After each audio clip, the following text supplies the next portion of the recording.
فبأي آلاء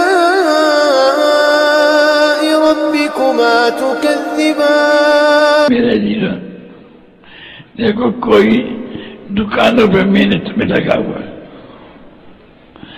کوئی زمینوں پہ محنت میں لگا ہوا ہے، کوئی سونا حاصل کرنے میں محنت میں لگا ہوا ہے، کوئی ملکوں پر قبضہ کرنے میں محنت لگا ہوا ہے، کوئی صدر بننے میں محنت لگا. یہ سب اپنی حیثیتوں کو گرا رہے ہیں. اس دنیا میں بھی اور آخرت میں بھی یہ دوستوں نے نقصان ہوگا. ہم یہ بات عرض کر رہے ہیں کہ جس اللہ پاک نے اس کے نام ہمیں پیدا فرمایا، بس ہم جو ہے اس کو وہ کیا چاہتا اس کو پورا کریں گے. ہم دکانوں کو نہیں دیکھیں گے، سمجھے، اپنے جیسے انسانوں کو نہیں دیکھیں گے، بلکہ کس کو دیکھ اللہ کو دیکھیں گے. اسی لیے ہم نے کہا لا الہ الا اللہ کسی سے نہیں ہوتا، اللہ سے ہوتا. ابو جہل کہنے لگا کہ جب بارش کی ضرورت ہوتی ہے تو بارش کے بت کی پوجا کرتے ہیں، بیماری کی صحت میں ضرورت ہوتی ہے تو بیماری کے بت کی پوجا کرتے ہیں، اور جنگ میں فتح کی ضرورت ہوتی ہے تو جنگ کے بت کی پوجا کرتے ہیں. تو ایک اللہ سب کر دے گا. آپ نے ارشاد فرمایا کیا ایک اللہ سب کچھ کر دے گا. بھائی میرے عزیزوں، دیکھو اللہ پاک نے اپنے ایک حکم سے ساتوں آسمان بنائے. یہ اس جو دنیا ہے ساتوں آسمانوں سے فائدہ اٹھانے کے اوپر اپنی قوت کو خرچ کر ضائع کرنے میں لگے ہوئے. جس اللہ پاک نے بنایا ہے اس پاک ذات سے فائدہ اٹھانے میں نہیں لگے ہوئے کہ وہ پاک ذات اس سے فائدہ اٹھانا کیا. جس وقت اللہ پاک جو کچھ چاہتا ہے ہمیں اسے پورا کرنا ہے. حضور صلی اللہ علیہ وسلم نے اس کا طریقہ بتا دیا کہ اس طریقے سے پورا کرو. لیکن سب سے پہلے جو محنت کرنی پڑے گی وہ اس پہ محنت کرنی پڑے گی کہ اللہ ہے اور اسی کے ہاتھ میں سب کچھ ہے. اسے ایک زبان سے کہنا، ایک ہے دل میں اتارنا. ہمارا صبح ہر اور گھڑی ہر وقت کی سوچ فکر یہ ہوگی کہ جتنے دنیا کے بادشاہ ہیں وہ اپنی یہ فکر بنا کہ اللہ ہے، وہ ہم سے کیا چاہتا ہے اسے ہمیں پورا کرنا ہے، اور ساری دنیا کے انسانوں کو اس کے پورا کرنے پہ تیار کرنا ہے. یہ ہے ہمارا کام. فقیر کا بھی یہی کام ہے، بادشاہ کا بھی یہی کام ہے، ان علماء کا بھی یہی کام ہے، ان پیروں کا بھی یہی کام ہے. سمجھے جو اصل کام ہے. بھائی میرے دوستوں، جب اس کو کریں گے ہم حق تعالیٰ شان اس کے جیسے ہمارا بڑی زبیر کہہ رہے تھے نا کہ محنت بناؤ گے تو اللہ کے ساتھ تمہارا تعلق قائم ہو جائے گا، پھر اللہ تعالیٰ تمہیں صفات عطا فرمائے گا. سمجھے بھائی میرے عزیزوں، اس کے مطابق حق تعالیٰ شان ہمیں صفات نصیب فرمائے گا. جب ہم اللہ کو مقصود منائیں گے اور ساری دنیا کے انسانوں کو کہیں گے کہ کسی کو مت دیکھو، اللہ کو دیکھو، اور رو رو کے مانگو اللہ پاک سے کہ یا اللہ تو ہم پہ من کھول دے اس بات کا کہ اسے تو ہم سے کیا چاہتا ہے. ہم تیرے چاہنے کو حضرت محمد صلی اللہ علیہ وسلم کے طریقے سے پورا کریں گے. بادشاہوں کو اسی پیدا ہے کہنا کہ تم نقصان میں جا رہے ہو. وزیروں کو، دکانداروں کو، یہ جتنے تمہارے جن میں بھی کارخانے چلانے والے یہ سب نقصان میں جا رہے ہیں. سب جتنے بھی یہی ہیں، یہ دکانوں پہ جو محنت کرنے والے ہیں سب نقصانوں میں جا رہے ہیں.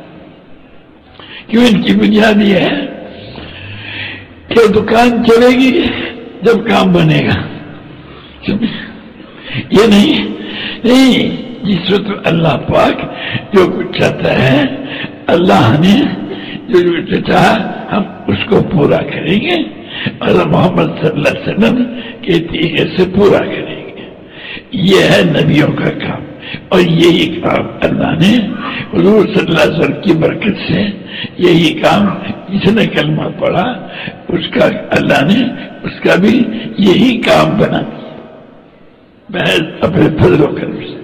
تو آپ جتنے بھی ہیں یہاں پر جو ہی اپنے آپ کو جو بھی افریقہ کا مقصد جو ہے یہ اپنے زولو سے اپنے آپ کو زولو نہ سمجھے، بلکہ اپنے آپ کو حضور اکرم صلی اللہ علیہ وسلم کا امت ہی سمجھے اور سارے عالم کے انسانوں کے لیے بھیجا ہوا سمجھے. ہم سارا عالم ہمارے سامنے، سارے عالم کے بادشاہ ہمارے سامنے، وزراء سامنے، صدر ہمارے سامنے، سب نقصان میں جا رہے ہیں. سمجھے؟ ان کو کہو تو جس اللہ نے تمہیں پیدا کیا اس کی طرف رو کے کہو یا اللہ تو ہی سب کچھ ہے، ہم جو تو چاہے گا ہم وہ چاہیں گے، تو جو کچھ چاہے گا ہم وہ چاہیں گے. ہمارے سارے چاہنے ختم، ہم بیوی کے چاہنے کو نہیں دیکھیں گے، قوم کے چاہنے کو نہیں دیکھیں گے، کسی کے چاہنے کو نہیں دیکھیں گے، اللہ پاک کے چاہنے کو دیکھیں گے. اور حضور صلی اللہ علیہ وسلم نے جیسے اللہ کے چاہنے کو پورا فرمایا ویسے پورا کریں گے. بھائی سمجھ میں بھی آئی کہ نہیں آئی بات؟ ابھی انڈرسٹینڈنگ یہ بات ارز کر رہا ہوں، آپ حضرات اپنے آپ کو دکاندار کہنا چھوڑ دیں اور یہ صورتی اور بروچی کہنا چھوڑ دیں. یہ الفاظ نقصان والے ہیں جو تمہیں قبر میں پریشان کریں گے اور تمہیں وہاں جا کے نقصان کا پتہ چلے گا اور وہاں کچھ نہیں کر سکو گے، کچھ نہیں کر سکو گے. اللہ نے تمہارا اسلام لانے کے بعد جو کوئی اپنے آپ کو کسی اور نسبت سے کہے گا وہ دوزخ میں جائے گا. ایک شخص بولا یا رسول اللہ کہ وہ نماز پڑھتا ہو اور روزہ رکھتا ہو، آپ نے ارشاد فرمایا کہ آج جب بھی اللہ نے تمہارا نام مسلم رکھا ہے، مومن رکھا ہے، سمجھے؟ تم سارے کے سارے مسلم ہو، مومن ہو، سمجھے؟ ساروں کو یہ کہہ رہے ہو، اسے اتارو دل میں کہ اللہ ہے. سمجھے؟ اللہ پاک جو چاہے گا ہم اسے پورا کریں گے اور ساری دنیا کو اس پہ لانے کی محنت کریں گے. یہ ہمارا کام ہے. جب یہ ہمارا کام ہے تو اللہ پاک اپنی صفات کے ساتھ خود ہمارے ساتھ ہے، کسی کے ساتھ ہونے کی ضرورت نہیں. سمجھے؟ خود اللہ ہمارے ساتھ ہے. اب ہم اس کے خلاف ساری حکومتیں نہیں کہنے پائیں گی. اللہ پاک یا ہدایت دے گا یا ان کو ختم کر دے گا. سمجھے؟ سب کو ختم کر دے گا.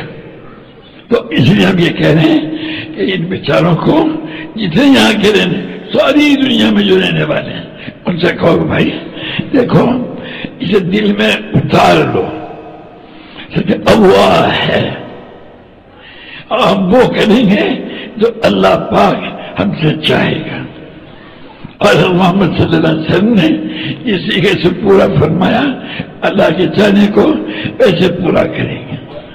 جو یہ کہے گا پھر تعالیٰ شانو اسے اپنا چاہنا ظاہر فرمائے گا کہ اب یہ کرو، اب یہ کرو. سمجھے بھائی؟